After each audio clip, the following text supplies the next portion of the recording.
اہدنا الصراط المستقیم۔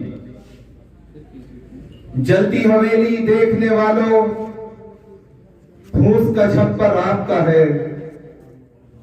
جلتی حویلی دیکھنے والوں، پھوس کا چھپر آپ کا ہے۔ آپ کے پیچھے تیز ہوا ہے، آگے مقدر آپ کا ہے۔ اور ان کے قتل پہ میں بھی چپ تھا، میرا نمبر اب آیا، میرے قتل پہ آپ بھی چپ ہیں، اگلا نمبر آپ کا ہے۔ محترم حضرات، یہاں پر سب اہل دانش علماء کرام کا مجمع تشریف رکھتا ہے، اور ہم علماء وہ ہیں جن کے بارے میں جناب محمد رسول اللہ صلی اللہ علیہ وسلم نے کہا تھا، ان العلماء ورثۃ الانبیاء، علماء انبیاء کے وارث ہیں۔ اب انبیاء کی جو وراثت ہے وہ زمین اور جائیداد نہیں ہو سکتی، انبیاء کی جو وراثت ہے وہ مال و دولت نہیں ہو سکتی، انبیاء کی جو وراثت ہے وہ مکانات اور محلات نہیں ہو سکتے، انبیاء کی وراثت ہے علم، انبیاء کی وراثت ہے محنت، انبیاء کی وراثت ہے دعوت و تبلیغ، انبیاء کی وراثت ہے ذہن سازی۔ یعنی سبھی کا لب لباب آ کر یہ نکلتا ہے کہ انبیاء کی وراثت ہے علم، اور اللہ کے نبی علیہ السلام نے علماء کرام کو اپنا وارث کہا۔ یعنی اس علم کو آگے بڑھانا، اس علم کو پھیلانا اور اس علم کو لوگوں تک پہنچانا ہم علماء کی ذمہ داری ہے۔ اس لیے کہ انبیاء کرام کی جو ذمہ داری تھی وہ انہوں نے اپنی پوری کی۔ ہم سب کے سب اس بات پر متفق ہیں، بریلوی مسلک سے تعلق رکھنے والے لوگ ہوں، دیوبندی مسلک سے تعلق رکھنے والے لوگ ہوں، اہل حدیث مسلک سے تعلق رکھنے والے لوگ ہوں، سبھی کہتے ہیں آقا نامدار جناب محمد رسول اللہ صلی اللہ علیہ وسلم آخری رسول ہیں، یعنی اس کے بعد کوئی رسول نہیں آنا۔ اب جب رسول نہیں آئے گا تو جو ذمہ داری انبیاء کی ہے ذہن سازی، تو یہ ذمہ داری کس پر عائد ہوگی؟ انبیاء کے وارث پر۔ یہ ذمہ داری کس پر عائد ہوگی؟ علماء پر۔ یہ ذمہ داری کس پر عائد ہوگی؟ ہم اور آپ پر۔ اب جب ہم پر یہ ذمہ داری عائد کر دی گئی تو اس ذمہ داری کو نبھائے گا کون؟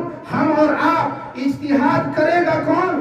ہم اور آپ۔ قرآن کریم پر نظر دوڑائے گا کون؟ ہم اور آپ۔ مسلمانوں کو موجودہ حالات سے آگاہ کرائے گا کون؟ ہم اور آپ۔ یاد رکھیے گا، ہم سب کے پاس علم ہے، ہم سب کے پاس علم کی روشنی ہے، لیکن ایک بات اپنے استاد محترم جناب حضرت مولانا عقیل الرحمان صاحب کی موجودگی میں، اپنے سینئر علماء جناب حضرت مولانا مفتی افتخار صاحب اور بہت سارے علماء کی موجودگی میں بابا کے توہل کہہ دینا چاہتا ہوں کہ وہ علم جو نیت نہ بن سکے، وہ نیت جو ارادہ نہ بن سکے، وہ ارادہ جو عزم نہ بن سکے، اور وہ عزم جو عمل نہ بن سکے، اور وہ عمل جو نتیجہ نہ دے سکے، اور وہ نتیجہ جو آپ کو محاسبہ نہ کرا سکے، اور وہ محاسبہ جو توبہ نہ کرا سکے، اس کی مثال اس طرح ہے جیسے کمثل الحمار یحمل اسفارا۔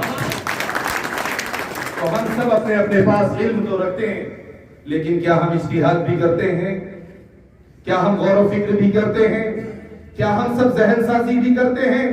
آپ یہ بات آپ یقین جانیے، وہ کہتے ہیں نا بات تو سچ ہے مگر بات ہے رسوائی کی۔ میں کسی کو ہار دلانا نہیں چاہ رہا ہوں، لیکن کیا یہ سچ نہیں ہے کہ ہم ذہن سازی کس حد تک کر پاتے ہیں اپنی قوم میں؟ کیونکہ میں خود ایک عالم ہوں۔ ہم سب جب مولانا حسین احمد مدنی رحمت اللہ علیہ کی مثال پیش کرتے ہیں، مولانا ابوالکلام آزاد رحمت اللہ علیہ کی مثال پیش کرتے ہیں، یقیناً وہ علماء دین ہیں، یقیناً وہ عالم ہیں، لیکن مجھے یہ بتائیے گا کیا وہ حالات سے ڈرے؟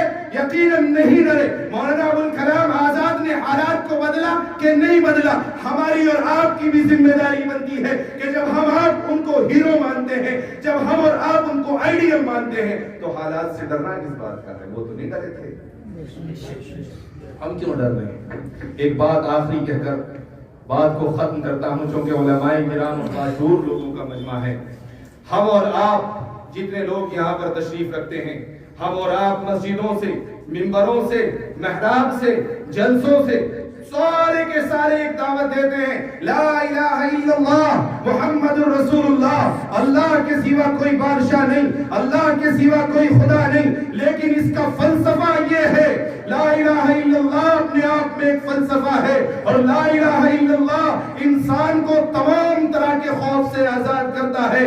انسان کو 3 طرح کے خوف ہوتے ہیں اپنی زندگی میں، موت کا خوف، رزق کا خوف، عزت کا خوف۔ مجھے یہ بتائیے گا ان 3 خوف کے علاوہ کوئی اور خوف کسی انسان کو ہوتا ہے؟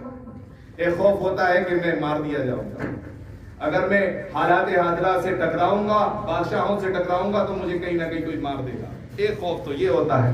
ایک خوف ہوتا ہے کہ اگر مجھے مارا نہیں جائے گا تو مجھے قید کر دیا جائے گا، میرا کاروبار روک دیا جائے گا، مجھے میرے اوپر رزق تنگ کر دیا جائے گا، اس لیے ہم اپنی زبانوں کو خاموش رکھتے ہیں۔ اگر یہ بھی خوف نہیں ہوتا تو تیسرا خوف یہ ہوتا ہے مجھے لوگ کیا کہیں گے، میری عزت نفس کا کیا ہوگا۔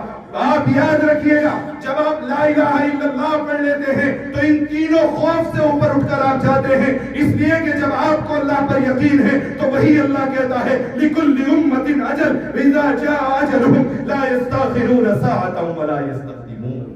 آپ کو کوئی نہیں مار سکتا، اگر کوئی مارے گا کون ہے؟ اللہ ہے۔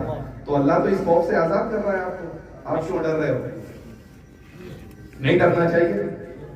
عزت کی بات آتی ہے، اللہ کہتا ہے وَتُعِزُّ مَن تَشَاءُ وَتُذِلُّ مَن تَشَاءُ، دنیا جو چاہے کر لے، دنیا جتنی چاہے سازشیں رچ لے، آپ کو کوئی ذلیل اور رسوا نہیں کر سکتا جب تک کہ اللہ رب العزت نہ چاہے۔ اللہ رب العزت آپ کو، اگر آپ اللہ رب العزت کے اصولوں کو تھامے رہیں گے تو وہ عزت دے گا۔